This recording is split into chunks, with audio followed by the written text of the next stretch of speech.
ኢንዱስትሪና ኢንቨስትመንት የአንድን ሀገር ኢኮኖሚ የጀርባ አጥንት የሚገነቡና ለዘላቂ እድገት ወሳኝ የሆኑ መንገዶች ናቸው።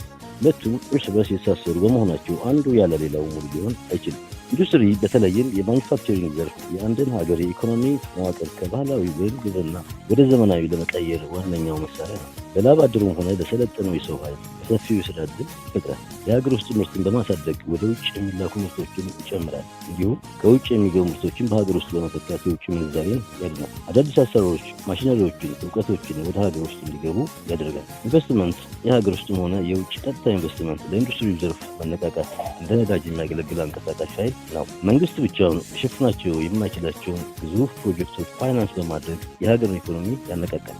ባለሀብቶች በኤሌክትሪክ፣ በመንገድ፣ በቴሌኮምና በሎጂስቲክስ ላይ ኢንቨስት ሲያደርጉ የሀገሪቱ አጠቃላይ የመሰረተ ልማት አቅም ያድጋል። የውጭ ኢንቨስተሮች የሀገር ውስጥ ምርቶችን ከዓለም አቀፍ ገበያ ጋር በቀላሉ እንዲገናኙ በር ይከፍታል። የሁለቱ መስተጋብር ስንመለከት ኢንቨስትመንት ዘር ሲሆን ኢንዱስትሪ ደግሞ ፍሬው ነው።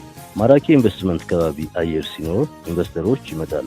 እነሱ ሲመጡ ኢንዱስትሪዎች ይስፋፋሉ። ኢንዱስትሪዎች ሲስፋፉ ደግሞ የሀገር ብልጽግና ይረጋገጣል። በአጠቃላይ ኢንዱስትሪና ኢንቨስትመንት በተደራጀ መንገድ ከተመሩ ድህነትን ለመቀነስ፣ የዜጎችን የኑሮ ደረጃ ለማሻሻል እና የሀገሪቱን በራስ የመተማመን አቅም ላይ ለማድረስ ዋነኛ ቁልፎች ናቸው። ደሴ ከተማ አስተዳደር በኢንዱስትሪና ኢንቨስትመንት ዘርፍ በተለይም ባለፉት ጥቂት ዓመታት መነቃቃት መፈጠሩ ለከተማዋ እድገት የራሱን አስተዋጽኦ እያበረከተ መሆኑ ይገለጻል። ባለፉት 5 ዓመታት የደሴ ከተማ ኢንቨስትመንት በእጅጉ አድጓል፣ ከፍተኛ ለውጥ አምጥቷል።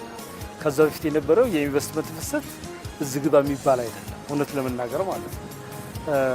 በአመት ውስጥ 20-30 ባለሀብት ብቻ የኢንቨስትመንት ፍቃድ የሚያወጣበት የኢንቨስትመንት ፕሮጀክቶች የሚቀርቡት በጣም ውስን ናቸው። ከ2013 መጨረሻ በኋላ 2014 ላይ አዲሱ የለውጥ አመራር እንደ ከተማ ከተደራጀ በኋላ ባለፉት 5 ዓመታት 670 የሚሆኑ ባለሀብቶች የኢንቨስትመንት ጥያቄ አቅርበዋል። እነዚህ 670 የሚሆኑ ባለሀብቶች ያቀረቡ ጥያቄ በጣም ግዙፍ ኢንቨስትመንት ነው። ወደ 205 ቢሊዮን ብር የሚሆን ካፒታል አስመዝግቧል ማለት ነው። እነዚህ ባለሀብቶች በሙሉ አቅማቸው ወደ ስራ ቢገቡ መሬት ቢረከቡ ከ50 ሺህ በላይ የሚሆን የስራ ዕድል የመፍጠር አቅም አላቸው። እነዚህ ባለሀብቶች ምርት የሚያመርቱ ከሆነ ከውጭ የሚመጣው ምርት መተካት ይችላሉ። በኤክስፖርት ዘርፍ ከፍተኛ ለውጥ ማምጣት ይችላሉ። ከተማውን መልሶ በማልማት ከፍተኛ ለውጥ ማምጣት ይችላሉና ያለፉት 5 ዓመታት ከ2013 በፊት የነበረው ኢንቨስትመንት ፍሰት በከተማችን በጣም ደካማ ዝቅተኛ የነበረ ነው። ከዛም አልፎ በፊት በነበረው ስርዓት ደሴ ለኢንቨስትመንት ምቹ አይደለችም፣ በተለይ አምራች ዘርፉ ላይ ትኩረት አይደረግበትም የሚባል ኤሪያ ነበር ማለት ነው። ከዛ በኋላው ባለፉት 5 ዓመታት የታየው ለውጥ አምራች ዘርፉ በጣም የተሻለ ውጤት ማምጣት የሚችል በተለይም ከውጭ የሚያስመጣው ባለሀብት ከውጭ የሚያመጣውን እቃ እዚህ ማምረት እንደሚችል በተጨባጭ ያየንበት ነው። ምሳሌ አሁን ጀሚ ያለው የወለል ምንጣፍ እዛ ከውጭ ሀገር አምጥተው እዚህ ይሸጡ የነበሩ ሰዎች ከውጭ ያመጡት ምርት እዚህ ከመሸጥ ይልቅ ውጭ እንዴት እንደሚመረት አይተው መጥተው እዚህ እንዲያመርቱ ያደረግንበት ሂደት ነው ያለውና በኢንቨስትመንቱም በኢንዱስትሪውም ዘርፍ ከፍተኛ ለውጥ የተመዘገበበት ጊዜ ነበር። ቀደም ሲል ከተማዋ ከሲዳራ ንግድ ጀምሮ በንግድ እንቅስቃሴዋ የተመሰከረላት ነዋሪዎቿ ለንግድ ከፍተኛ ትኩረት ያላቸው በመሆኑ ለንግድ ምቹነቷ በስፋት ይነሳ ነበር። በዚህና ሌሎች ምክንያቶች ሳቢያም ከተማዋ ለንግድ እንጂ ለኢንቨስትመንት አመቺ አይደለችም የሚለው እሳቤ ዘርፉን ወደ ኋላ ካስቀሩ አስተሳሰቦች መካከል ተጠቃሽ ነው። ይህን አሉታዊ አተያይ ለመቀየር ብሎም ዘርፉን ውጤታማ ለማድረግ ዛሬ ላይ መሰረት ተጥሏል። በዋናነት እንደ ከተማ ኢንቨስትመንቱ ላይ የነበረው መሰረታዊ ችግር ደሴ ላይ ያለው የኢንቨስትመንት ሂደት ለንግድ እንጂ ለኢንዱስትሪና ለኢንቨስትመንት ምቹ አይደለም የሚል እሳቤ ነበር። ያንን በአመለካከት ደረጃ ሰብረናል። ይሄ በመሰረታዊነት አመራሩ ትኩረት ያለመስጠት፣ የአመራር እይታ ማነስ ነበረ። ይሄ አዲሱ አመራር ከተደራጀም በኋላ በ4 ዓመቱ በ5 ዓመቱ ውስጥ መሰረታዊ የሚባል ለውጥ መጥቷል። የመሬት ችግር ነበር። መሬት በማዘጋጀት የመወሰን ችግር ነበረ። የኢንቨስትመንት ፕሮጀክቶችን የመወሰን ባለሀብቱን በቅነት የማስተናገድ ችግር ነበር። ይህንን መሰረታዊ የሆኑ ችግሮች መፍታት ይችላል ማለት ነው። በዚህ ረገድ በአምራች ኢንዱስትሪው ምሳሌ 165 የሚሆኑ ፕሮጀክቶች ቀርበው ግምግመናል። ከ165 ፕሮጀክቶች 125ቱ መስፈርቱን አሟልተው አልፈዋል። ከ125ቱ አሁንም ቢሆን ወደ 42 የሚሆኑ ፕሮጀክቶችን መሬት ሰጥተናል ማለት ነው። ይሄ ወደ 40 ሄክታር መሬት ለአምራች ኢንዱስትሪው ብቻ ሰጥተናል።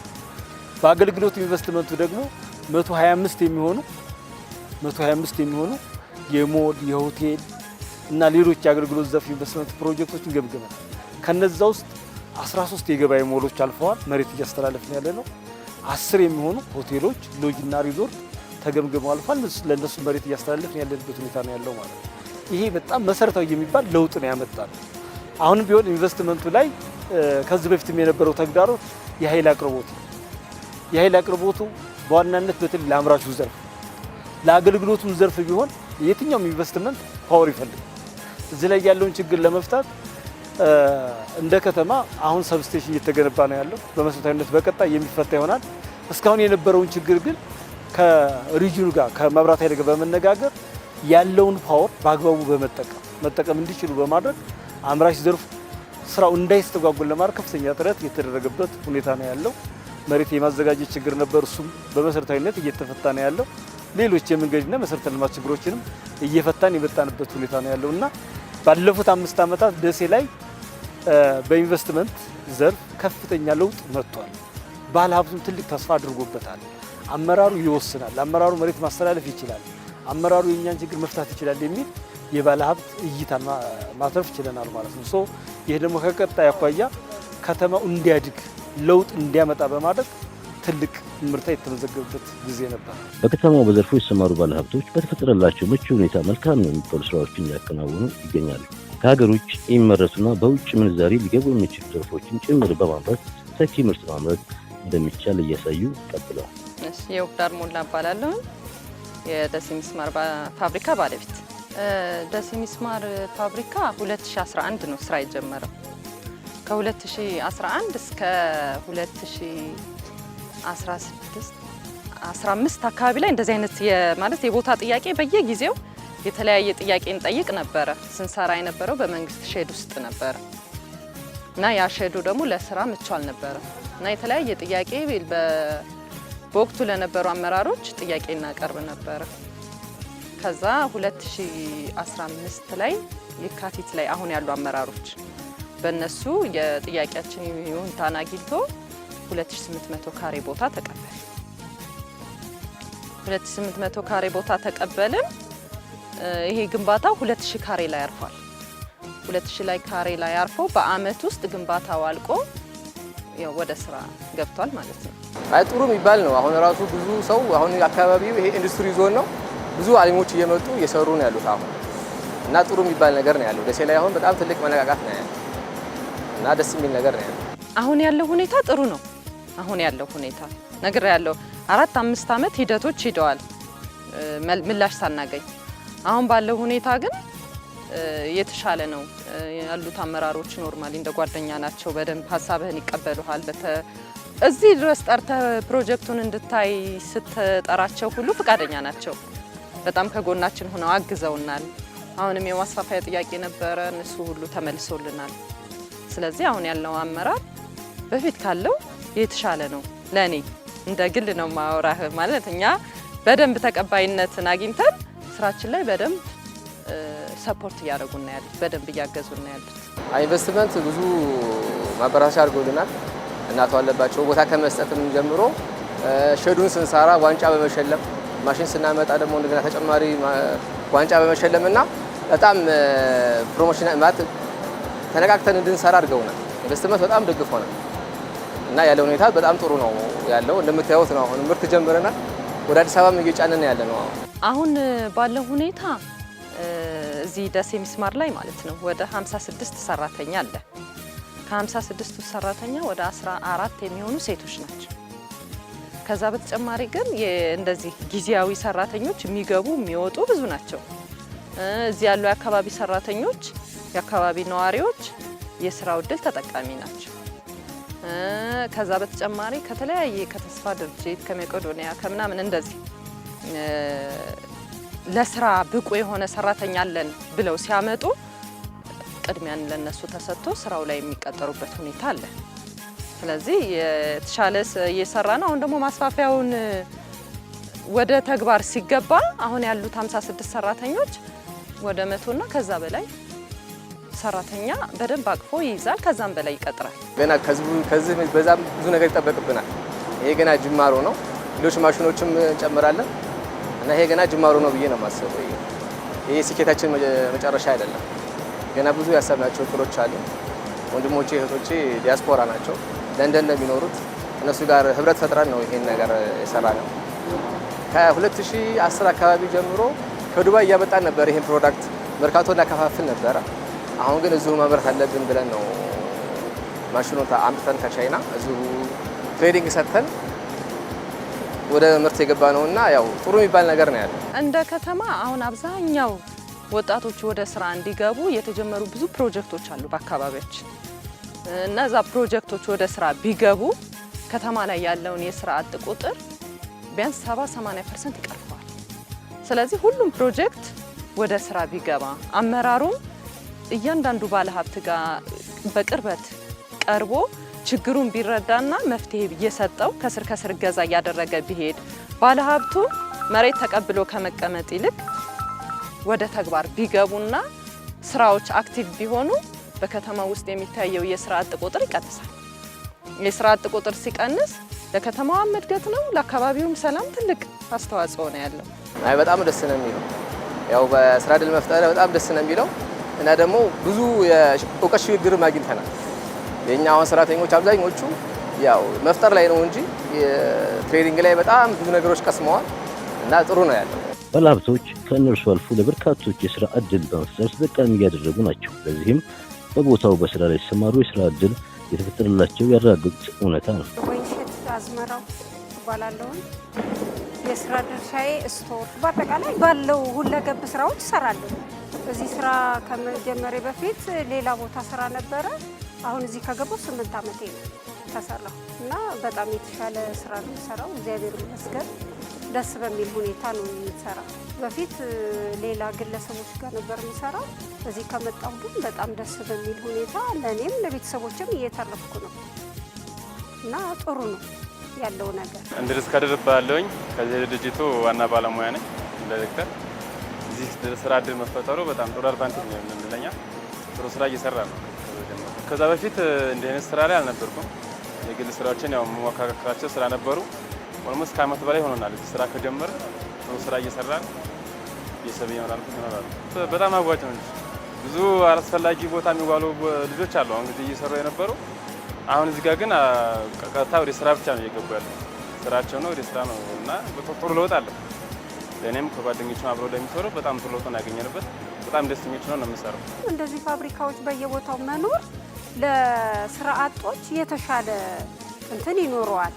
ምክንያቱም እኛ ይሄ ፋብሪካ ቢኖር ነው እዚህ አሁን 14 ሴቶች አለን፣ ወንዶች በአጠቃላይ ወደ 56 ሰራተኞች አሉ። ምክንያቱም ይሄ ፋብሪካ በመሰራቱ ይሄን ሁሉ ሰራተኛ የያዘው። ስለዚህ ሰራተኛ ማነው ፋብሪካ ከሌላም ቦታ ቢኖር ብዙ ስራ አጦችን ያካትታል። የተሻለ ኑሮ እንኖራለን። ስለዚህ በጣም ጥሩ ነው። ደስ በሚል ሁኔታ እየሰራን ነው ያለነው። የተሻለ ሞር ቢኖሩ በጣም ጥሩ አዋጭነት አላቸው። ለማህበረሰቡም ለወጣቱም ለአዲሱ ትውልድ ጥሩ ኢኮኖሚ የሚፈጥሩ ነገሮች ናቸውና ጥሩ ናቸው፣ የሚበራቱ ነገሮች ናቸው። ጥሩ ልምድ እኔ ከሙያ አንጻር እዚህ ብዙ የለመድኳቸው ነገሮች አሉ።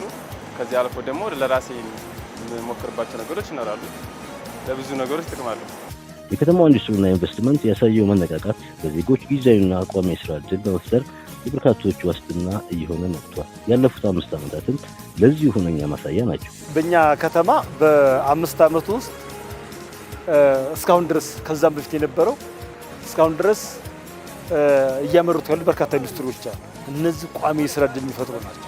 የአገልግሎት ኢንቨስትመንቱ ልክ እንደዚሁ ከፍተኛ የስራ ዕድል ይፈጥራል። በተለይ ከተማችን ላይ ከፍተኛ የሆነ ስራ አጥ ያለበት ከተማ ከመሆኑ ጋር ተያይዞ ማለት ነው። አሁን በእኛ ከተማ 196 የሚሆኑ አምራች ኢንዱስትሪዎች እያመረቱ ያሉ ናቸው ማለት መካከለኛ ከፍተኛ የሚባሉ ኢንዱስትሪዎች ናቸው። በእነዚህ ከ8000 በላይ የሚሆኑ የስራ ዕድል የተፈጠረላቸው ዜጎች አሉ ማለት ነው። ከ8000 በላይ ይሄ ቋሚ ጊዜያዊን አንይዘው በየጊዜው ስለሚቀያየር ማለት ነው። ቋሚ ከ8000 በላይ የሚሆን የስራ ዕድል ተፈጥሯል ማለት ነው። እነዚህ ኢንዱስትሪዎች የስራ ዕድል በመፍጠር ብቻ ሳይሆን ከውጭ መጣ የነበረውን ምርት በሀገር ውስጥ የመተካት ስራ ይሰራል። ምሳሌ አሁን በእኛ ከተማ ከ196ቱ ኢንዱስትሪዎች 93ቱ ተኪ ምርት የሚያመርቱ ናቸው። ከውጭ መጣ የነበረውን ምርት በሀገር ውስጥ የሚተኩ የሚያመርቱ ናቸው ማለት ነው። በዚህ ረገድ ከፍተኛ ለውጥ እየመጣ ያለበት ሁኔታ ነው ያለው ማለት ነው። ሌላው ደግሞ ምሳሌ አሁን የኮንስትራክሽን ዘርፉ የአገልግሎት ዘርፉ ጊዜያዊ የስራ ዕድል በመፍጠር ከፍተኛ ለውጥ አምጥቷል። በዚህ ረገድ ከ10 ሺህ በላይ የሚሆን ጊዜያዊ የስራ ዕድል የመፍጠር እድል ያላቸው ናቸው። ምሳሌ የሆቴል ግንባታዎች፣ የገበያ ሞል ግንባታዎች፣ የአፓርትመንት ግንባታዎች እነዚህ ግንባታዎች ከፍተኛ የሆነ ጊዜያዊ የስራ ዕድል የመፍጠር እድል አላቸው ማለት ነውና በዚህ ረገድ ከፍተኛ የሆነ አሁን ከተማው ላይ ያለው የመሰረተ ልማት መነቃቃት ከተማው ላይ ያለው የኢንቨስትመንት መነቃቃት በርካታ የስራ ዕድል እየፈጠረ ያለበት ሁኔታ ነው ያለው እና የተሻለ ለውጥ መጥቷል። ደሴ ከተማ አስተዳደር በኢንዱስትሪ ዘርፍ ያላት ጸጋ ሰፊ ነው። ስለሆነም በቀጣይ ትኩረት ሰጥቶ መስራትና ለለውጥ መትጋት ሰፊ የቤት ስራ እንደሆነ ይታመናል። ኢንቨስትመንት ላይ አሁንም ቢሆን በጣም ትኩረት ማድረግ ያለብን ከኛ ከተማ አኳያ የከተማው ፖቴንሻል በጣም ሰፊ ነው። በአምራች ዘርፉ ከፍተኛ ፖቴንሻል አለ። ከተማችን ላይ በጣም ብዙ ባለሀብት አለ ከውጭ ኢምፖርት የሚያደርግ ያ ኢምፖርት የሚያደርገው ባለሀብት ኢምፖርት የሚያደርገውን ሸቀጥ እዚህ ማምረት የሚችልበት እድል አለ። ማምረት ይችላል። እዚህ ውጭ እንዴት እንደሚመረት ምን አይነት ማሽኖች እንደሚጠቀሙ አይቶ ልምድ ወስዶ ከመጣ እዚህ ማምረት ይችላል። የሚያመጣውን ሸቀጥ እዚህ ማምረት ስለሚችል እንደ ከተማ መሰረታዊ የሆነ ለውጥ ስለመጣ እዚህ ማምረት ይቻላል። በአመራሩ ዘንድ መሰረታዊ የሆነ የግንዛቤ የእሳቤ ለውጥ መጣ። ሁለተኛው ከአገልግሎት ኢንቨስትመንት አኳያ ከኮንስትራክሽን ኢንቨስትመንት አኳያ ከተማው የኛ ከተማ ደሴ ነባር ከተማ ደግሞ መልሶ የሚገነባ ሪኮንስትራክት የሚደረግ ይህን ነባር ከተማ አሁን ባለሀብቱ በያዘው መንገድ ተጠናክሮ የሚቀጥል ከሆነ መልሶ በመገንባት ከተማውን ሪኮንስትራክት በማድረግ ባለሀብቱም ደግሞ የተሻለ ሀብት ማፍራት የሚያስችል ምቹ ሁኔታ ስላለ በዚህ ረገድ የባለሀብቱ ቅንጅት የአመራሩ ጥንካሬ ጋር ተዳምሮ ከፍተኛ ለውጥ ማምጣት እንችላለን። የተሻለ መነቃቃት ማምጣት የሚቻልበት ሁኔታ ነው ያለው። እንደ ከተማ በጥቅሉ ሁለንተናዊ ብልጽግና ለማምጣት በኢንዱስትሪው ዘርፍ በኢንቨስትመንቱ ዘርፍ ከፍተኛ ርብርብ የተደረገ ነው ያለው። ይሄ የአመራሩ ትኩረት ይበል የሚያሰኝ ነው። በዚህ ተጠናክሮ ይቀጥላል የሚል ጥቅል ሀሳብ ነው ያለው። የከተማዋ እድገትም ሆነ የዜጎች የስራ ዕድል ተጠቃሚነት በአንድ ሰርቶ የሚጠናቀቅ ሳይሆን ሂደትን የሚጠይቅ ጉዞ ነው። ይልቁንም በተፈጠሩ ምቹ የስራ አካባቢዎች በመጠቀም የግሉ ዘርፍ ሲጠናከር ብሎም በመንግስት በኩል የአሰራር ማነቆች እየተፈቱ መቀጠል ሲቻል ነው። እናም ቅንጅታዊ ስራዎች የበለጠ ትኩረት ሊደረግባቸው ይገባል።